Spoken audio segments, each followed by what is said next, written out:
Hello everyone, Earl Henderson, Primordial Defense. Thank you for watching. I have another Monday quarterback video for you. I'm going to play this video and talk about things that are going on, a bit explain what's going on, and talk about things that I think that are being done right and or done wrong. There is no spokesperson for this video. It is just body cam footage only. So, I have an article here from Capitol Hill, Seattle, titled, "Nobody's Getting Out. Police stood by and unruly street racing crowds grew to hundreds before Broadway Pike shooting. Update, victim dies." The Seattle Police Department has declined to provide additional information about the street racing call and directed CHS to the public disclosure process to access its reports on the hours before Sunday morning's shooting that sent 4 people to the hospital at Broadway and Pike. CHS examination of East Precinct radio traffic reveals commands given to officers responding to the street racing scene starting around 1:30 a.m. to deal with the growing crowds that eventually numbered in the hundreds in the final minutes before gunfire broke out as the speeding cars and onlookers had mostly cleared from the area. Update, 7:27, 6 p.m. Seattle police says 1 victim in the shooting has died. The woman in her 20s was reported shot in the head before being treated at Harbor View. Update, 7:28 at 8 a.m. The victim has been identified as Essex Green, age 20. Update, 7:26, 23. Well, that's a little out of order. But anyway, 7 p.m. SPD has taken the unusual step to release body cam showing the crowd as officers arrived at the original 1:30 a.m. call. Initial attempts to disband the crowd were met with resistance, SPD writes. Officers remained in the area to respond to life safety events.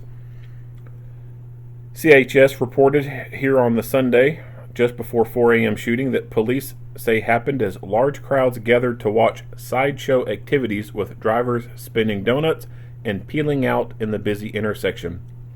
The shooting happened outside the fences of the Capitol Hill block party and hours after the second day of the festival.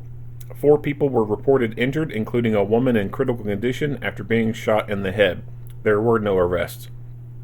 According to East Precinct radio dispatches, police were first called to the intersection just before 1:30 a.m. as a crowd of around 50 people had gathered outside the block party fences in the 76 service station, where around 24 cars began to take over the street in what the dispatcher described as chronic issue. 1 person had reportedly threatened to shoot an employee. 5 minutes later, the disturbance was escalated to a priority 1 response due to the dangerous driving activities, and the first SPD car made its way to the scene. Around 1:40 a.m., East Radio Dispatch reminded responding officers that nobody's getting out of the patrol cars as dispersal commands issued at the intersection were being ignored. "They're not listening," a responding officer reported, saying the intersection was being blocked by a growing crowd of pedestrians and people with bikes amid the dozens of cars. A disengage command was issued as SPD officers reported some in the crowd had started climbing on the police vehicles. Support was called in as the crowd began to pelt police with items. "Objects are coming from everywhere," the officer radioed. At 1:46 a.m., officers from other precincts had been called to the scene for backup to monitor the crowd. "Recommend staying your vehicle," one East Precinct update said, followed by another more urgent call as the crowd continued to grow and disobey police commands. "All officers, back in your vehicles now." By this point, multiple disbursement announcements had been made, but drivers were continuing to do donuts, according to an East Precinct radio update. The situation continued to play out in a similar fashion for the next hour as more onlookers gathered and the drivers continued to speed around the intersection. Around 2:46 a.m., property damage was reported in the area, but officers were told not to engage, only going in for life safety, no property damage. Another 911 caller reported a man with a gun amid the crowd. By 3 a.m., 1 hour before the shooting, there were still multiple vehicles reported in the street, and the crowd was getting bigger as bars emptied out and word spread of the sideshow, growing to more than 200 onlookers. At 3:20 a.m., officers were directed to continue waiting where you're at. Cars were reportedly speeding and spinning donuts still around 3:30 a.m. About 10 minutes later, most of the vehicles were reported to have cleared out and the crowds were quickly dissipating. Around 3:44 a.m., officers from the West and South precincts were released by the scene, and the road was reported clear with the remaining crowds milling about area sidewalks and leaving the area. Then all officers were directed to stand down and clear out of Broadway and Pike. 10 minutes later, the first gunfire was reported. SPD says it continues to investigate the shooting but has announced no arrest. Meanwhile, questions remain about the decisions made by SPD and East Precinct Command Sunday morning on a weekend with the department's resources stretched thin with multiple large events in the city and ongoing staffing issues, and in a neighborhood where SPD declared a red zone and refused the police during the 2020 protests. The department denied a request for information on the street racing response and directed CHS to wait for the report using the city's public disclosure system. A department spokesperson didn't address the decision not to engage with the racers, but did direct CHS to previous statement about its thin weekend ranks. Update 727. The Seattle Police Officer Guild Union says some of its officers staged a sick-out on the busy weekend. Union President Mike Solon said only about half of the 80 officers that would have been typically staffed over the weekend showed up for work in an ongoing dispute with the city over a new contract. City officials are reportedly looking into the incident and SPD response, as well as ongoing safety issues around Broadway and Pike. CHS has asked Mayor Bruce Harrell's office for more information. Update. The Harrell office responded to our question about SPD's decisions around the street racing gathering with a statement saying any loss of life or serious injury is a cause for concern and reason to review SPD approach, strategy, and tactics. SPD staffing is well below where it needs to be, creating new challenges, especially following a number of large events, the statement reads. Mayor Harrell is committed to reversing SPD's historic staffing shortage, and we will continue to pursue efforts to hire the right kind and right number of officers. Well, Mayor, fuckface, and fuckface City Council of Seattle, you've created this problem. Yeah, you all have this girl's blood on your hands because you have neutered your police. During the 2020 riots, these dumb fucks wanted to pass a bill, create a law that would prevent police officers from using pepper spray at riots and protests. Why? Why in the hell would you create a law to try and stop police from using pepper spray during riots and protests? If you ban the use of less lethal weapons, what are you forcing them to be able to use at that point? Lethal weapons only. Is that what they want? No. But they're so fucking stupid and out of touch with reality that they have created all these processes to effectively neuter their police. And before I say any more, I'm going to let the video speak for itself. So here we go.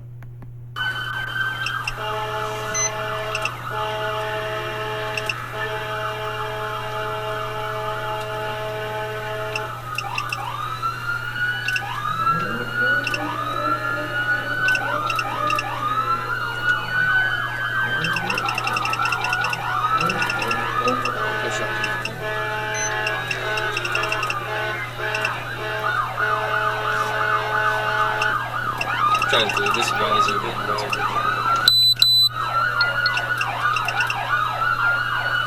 Doing a good PA commands, we're blocking the intersection with flags on pedestrians. They're not listening. They're not listening to commands, blocking the whole intersection with pedestrians.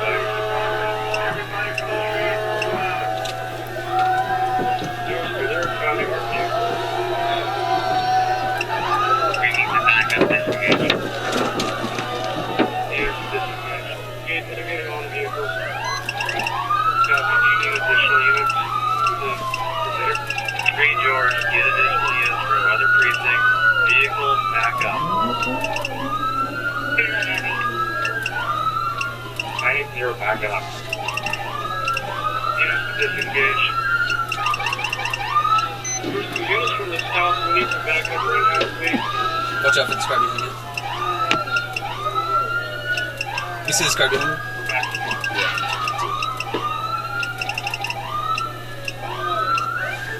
These guys got moved.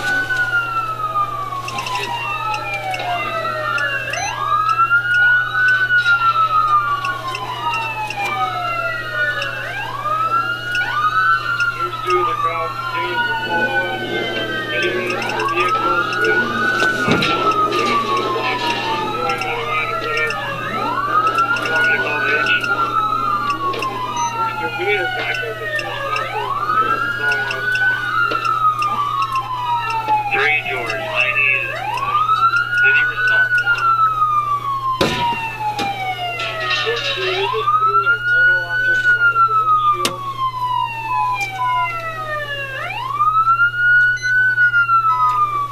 Help the officer 50 on Broadway. Large group of people on the vehicles gathering to they can officers looking on the cars. Help the officer.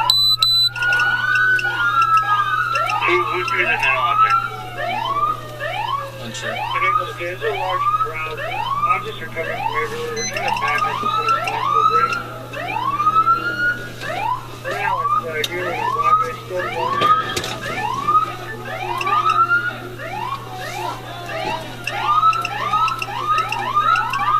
Get pictures of these guys. Get your phone.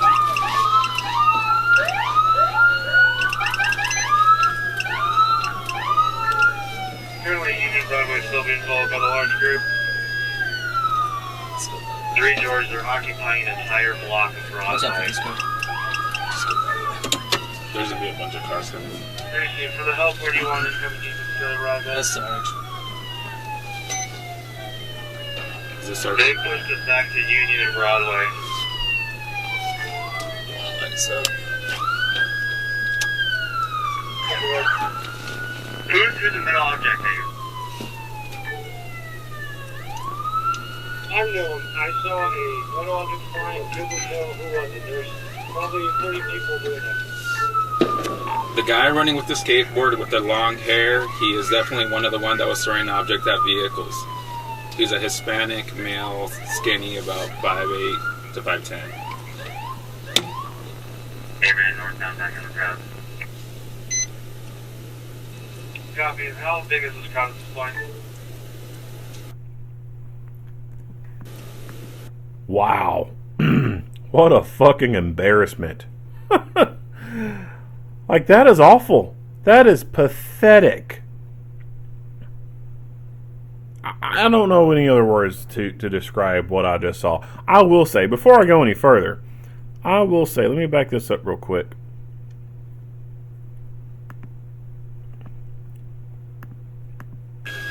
That's the direction. So this person right here, this citizen, thank you. Thank you for being a good person. Thank your parents for raising a good person. This guy's a good guy. His parents are good people. He was raised correctly. These assholes put this barricade on top of a police car. He grabs it and drags it off and moves it out the way. Out of this whole sea of people that we can see, this is the only good person there. The rest of them are a bunch of fucking oxygen thieves who do not need to exist. Plain and simple. And that's unfortunately how society is. The good guys at this point are outnumbered by the bad guys. Plain and simple. It's like the classic good versus evil. Evil is winning. There are more dipshits out there than there are good people. Now, there's a lot going on here. There's more than what you can see right here on the camera view. I mean, there's stuff like going back to 2020 and their soft ass approach to stuff and just not fucking people up when they need to be fucking them up. Their city council neutering the police.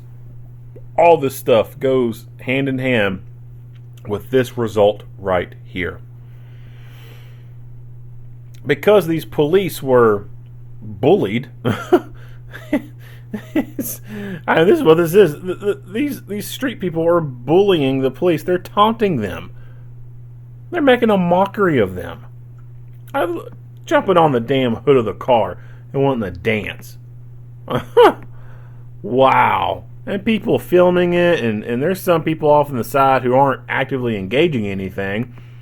But they think it's hilarious. They're trying to take selfies with it. They're filming everything.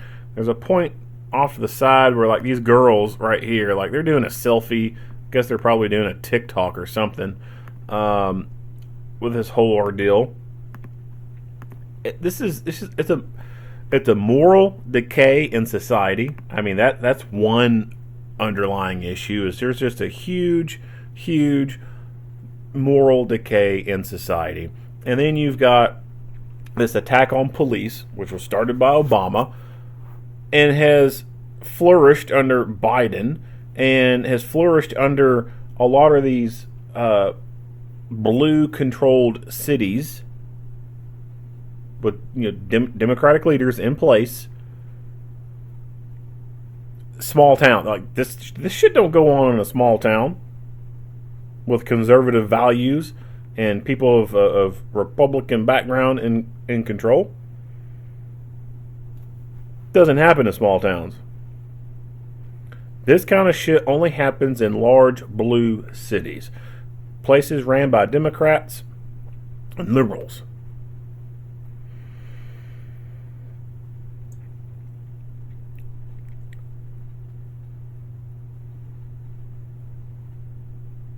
There is a time where you may have to tactically retreat. Yes. But once you get in a position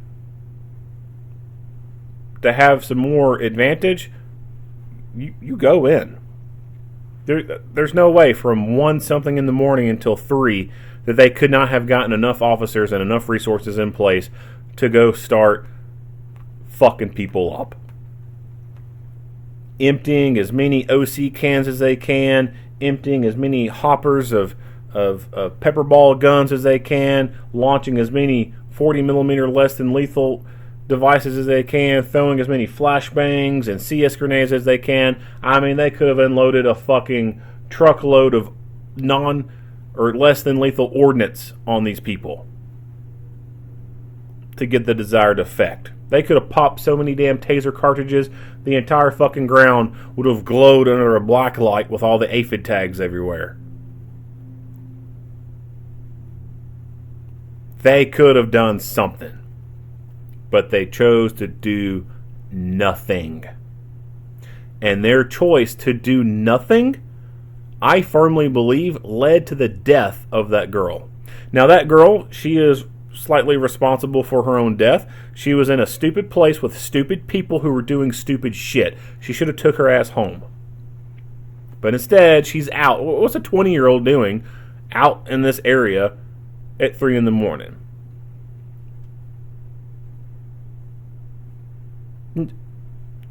Doesn't even be there. I mean, to my knowledge, Washington hasn't changed their laws on under 21 consuming alcohol. To my knowledge, you got to be 21 to go into a bar. I mean, that's pretty much a national standard at this point. That's how states get money from the federal government. A law was passed a long time ago saying, hey, states, change your laws to make people have to be 21 years of age to consume alcohol, or else you won't get this funding from the federal government. So all states have that shit in effect. I'm pretty sure if Washington had changed their laws about under 21 being able to drink, it would have made national news. Some liberal somewhere would have seen that as some type of win for constitutional rights. So what's a 20-year-old doing down in that area, in a bar entertainment district area? Well, they're probably down there for this Capitol. Let me bring it back up. Something Capitol Hill block party.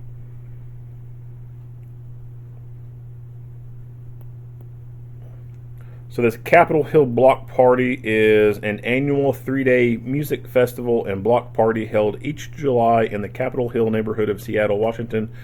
Performance genres include pop, R&B, indie rock, punk, EDM, and many more. The festival has featured numerous famous acts over the years, including Macklemore, Mudhoney, the Presidents of the United States of America, Jack White, Sonic Youth, Lizzo, R.L. Grime, and Amine. Avon? I don't know how that's pronounced.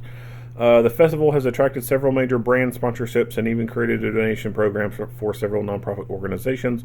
Blah, blah, blah. However, there's also some controversy. The 3-day event has received criticism and protestations due to its effect on local businesses that are located on the streets and the event takes place on. Complaints regarding the event began to circulate around a significant decrease in sales that many businesses experienced throughout the days of the festival. In 2019, although increased visitation to the area, 39% businesses surveyed for the Capitol Hill Special Events Assessment claimed that business decreased as a result of the event. The quality of the interaction with businesses in this area, including vandalism and littering, are furthering areas of complaints. There have been instances of trespassers attempting to use the property of nearby shops to illegally enter the festival. Parking and traffic contribute to the concerns of the businesses that were surveyed. Likewise, residents within and near the party grounds complain of loud noise, preventing them from being able to sleep through the late hours of the evening. Many concerns and controversy regarding the event are about accessibility and physical safety. The increase of tickets to attend the event have become a common complaint about the accessibility to the block party. Moreover, the size of the audience at the various stages is of concern, with individuals describing difficulty with mobility while in the crowds in the fenced areas. The fences pose a safety issue and block visibility to local businesses. In 2019, changes were required to be made in certain aspects of the physical layout of the outside area of the event to adapt to the needs of the surrounding stores and restaurants. So, on top of all this other issues going on, the moral decay of stuff, the neutering of their police, the police just, over time being knocked back by their own people in the department, their city mayor and council and other initiatives and lawmakers and what all that stuff.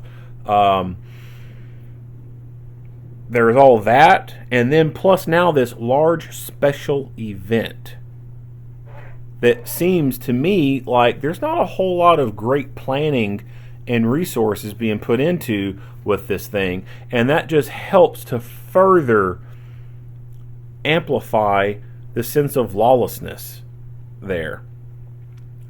When you allow people to get away with shit like this, it emboldens them. It takes their confidence at a low level and drives it through the roof. This is a victory to them. Where else can you go in this world and jump on a police car and act a donkey and make the police throw their car in reverse and leave and do nothing to you? There's not that many places in this world that you can do that. Unfortunately, there's more places like that here in the U.S. than any other parts of the world. There's some other parts of the world. Yeah, people don't play around like that because they know better. And it used to be, back in the day, that was the same thing here in the U.S. People knew you don't fuck with the police because they're going to fuck you up. Now, nope.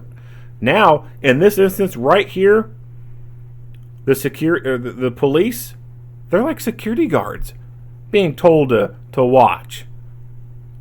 They're being delegated to observe and report. Some good old mall cop security bullshit. Just sit back and watch. That's it. That's all you're doing. You're the fucking police. No, you don't sit back and watch. You go in and get shit done. God, this is so frustrating. So this large event that they got going on, it seems like it has grown to a size where it attracts so many people. Their resources are spread thin as far as the police go, and this lawlessness just spreads like wildfire. People are doing what they want, where they want, because there's no one to stop them. I don't know what the security situation is like at this block party thing, but unfortunately, so many public events will skip out on paying for adequate security and instead will push those responsibilities off to the local police. If an event venue or a block party has security, it is probably most likely that they are hiring security from the standpoint of some type of entry control that's going to benefit their profits. Someone at this entrance area overseeing people coming in, making sure no one's sneaking in and getting in for free, and or performing bag checks, not for the safety of preventing guns and shit from coming in, but to prevent outside food and beverage from coming in, because it could hurt their sales otherwise. So that's the only reason most large public events and venues will have security, is just to protect their financial interests in preventing freeloaders from coming in. They don't really truly give a fuck about safety and security. And in fact, when they hire security, they oftentimes hire unarmed security. Why? Because unarmed security is cheaper than armed security. So that alone tells you when a place does that, they don't give a shit about your safety and security. They only care about that bottom dollar.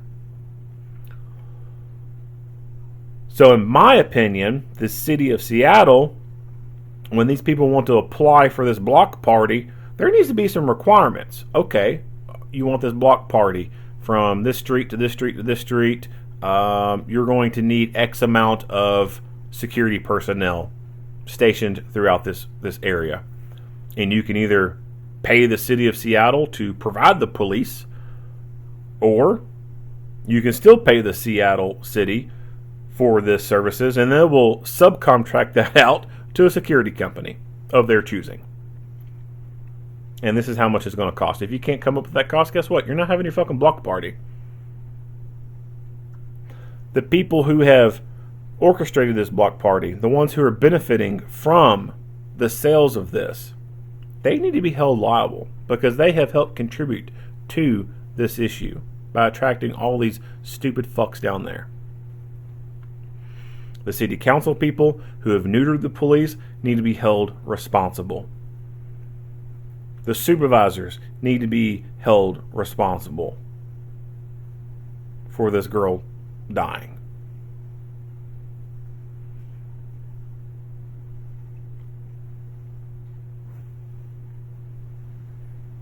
It is a sad, sad day when this is happening to the police and happening to the community members of this city. What if there was some other type of emergency? What if there's a missing child somewhere over here? What if there's a call for a little girl getting raped and they can't get there?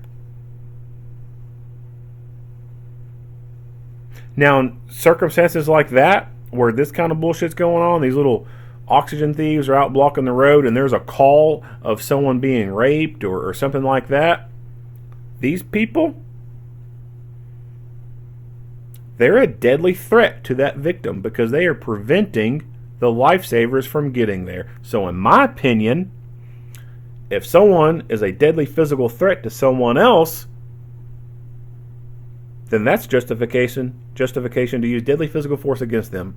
And in an instance like this, plowing through them, I would have absolutely no problem with whatsoever. And I would encourage it. You want to play out in the middle of the road? Go right ahead.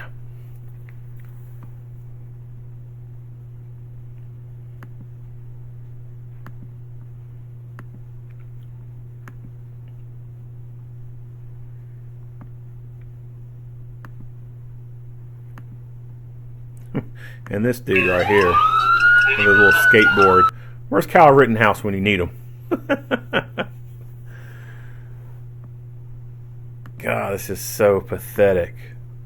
It's sickening. It is so sickening to see this shit. And they're not even worried about hiding their faces. I guess 2023, enough people have seen enough officer-involved shooting videos, enough police chase things involving the police. They know that these cars have cameras in them. They know there's body cameras. Like, they know they have to be recorded at this point. But they don't care because they know nothing's going to happen to them. Get pictures of these guys. Get your phone. And going back into nothing's going to happen to them. So another underlying problem when it comes to stuff like this is the courts not holding people accountable, not locking them away they need to be doing, not imposing sanctions and punishments on them like they need to be doing.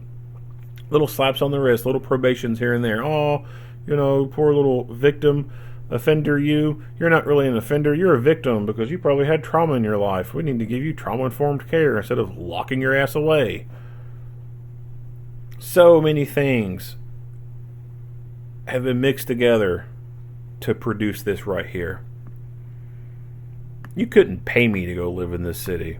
Absolutely no way in hell could you pay me to go live there. It's disgusting.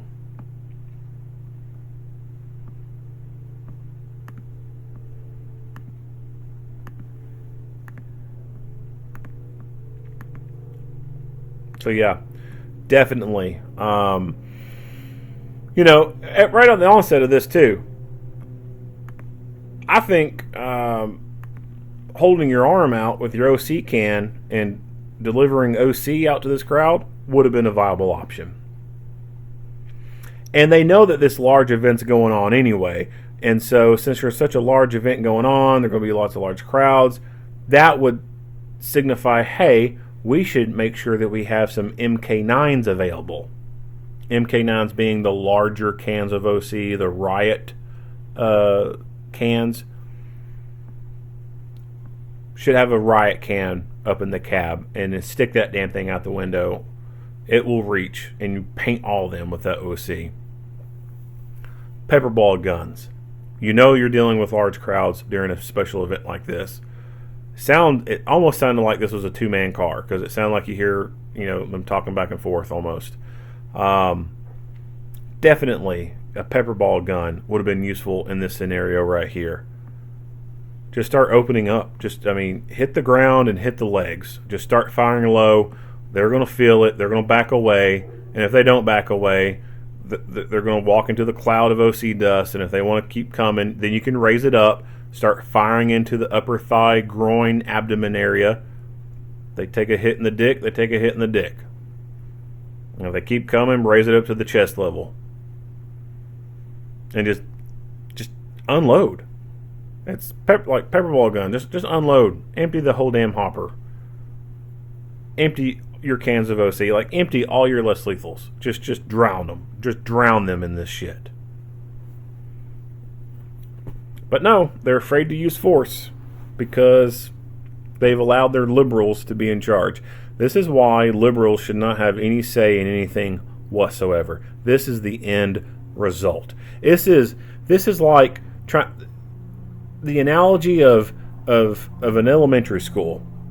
You got kindergarten through 6th grade. This is like if the kindergartners and the first graders were in charge. And that is what's happened in society in some of these places. The kindergartners have taken over. The principals and the teachers, wanting to be inclusive and having equity and all this other bullshit. Saying, yeah, we need to let the kindergartners have a voice. We need to give them a place at the table. This kindergartner's telling the kindergartner teacher how they need to do their job. Yeah, let's listen to them. Let's give them a voice. Let's give them a platform to speak here. They're going to be heard. We're going to listen to them. We're going to entertain them. And then they start obeying the kindergartners. And then the kindergartners, being kindergartners, don't like it when they don't get their way. They have temper tantrums. And then the teachers do nothing about it to hold them accountable and to rectify the situation. They just let them go through it, voice their little concerns, let them have their moment, and then they'll pick up the pieces later. That's ineffective. That does not work. You can't get shit accomplished when the kindergartners are in charge. You need the principals and the teachers in charge. The student body just needs to sit back and shut the fuck up. If they want a voice, well, they can wait till they graduate and then come back as a teacher or a principal.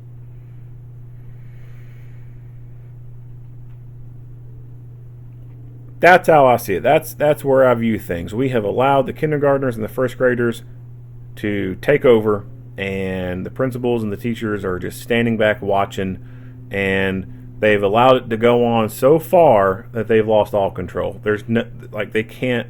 They think they can't bring it back under control. They can. It's going to involve force. It's going to involve some paddling, right? Like, you're going to have to use physical force to bring about control. You're going to have to hurt some feelings, right? That's the only way.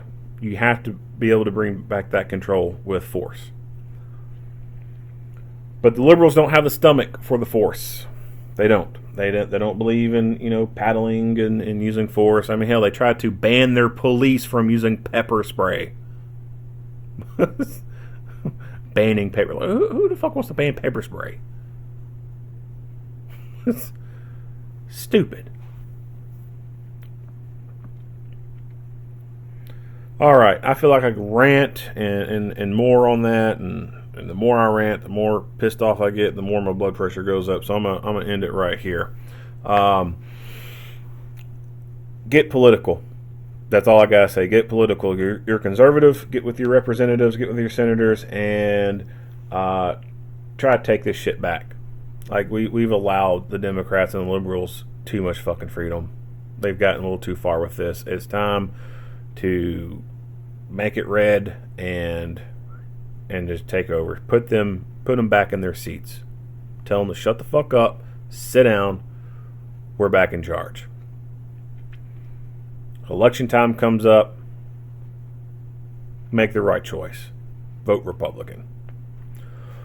All right, that's it. If you like what you hear and see, go ahead and give me a like and a share. If you haven't already, hit the subscribe button and stay tuned for more Monday quarterback videos. Earl Henderson, Primordial Defense. Thank you for watching. And another thing, one thing before I go. And I meant to bring this up, but I got sidetracked. So this right here, hold on, these little bicycles, I want you to see something real quick. Or was it? No, that's too far. Maybe it was right here at the beginning of it.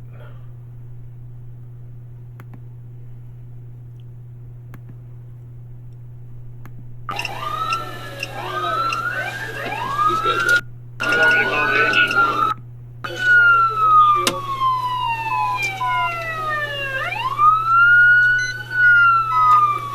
Healthy officer 50 on Broadway.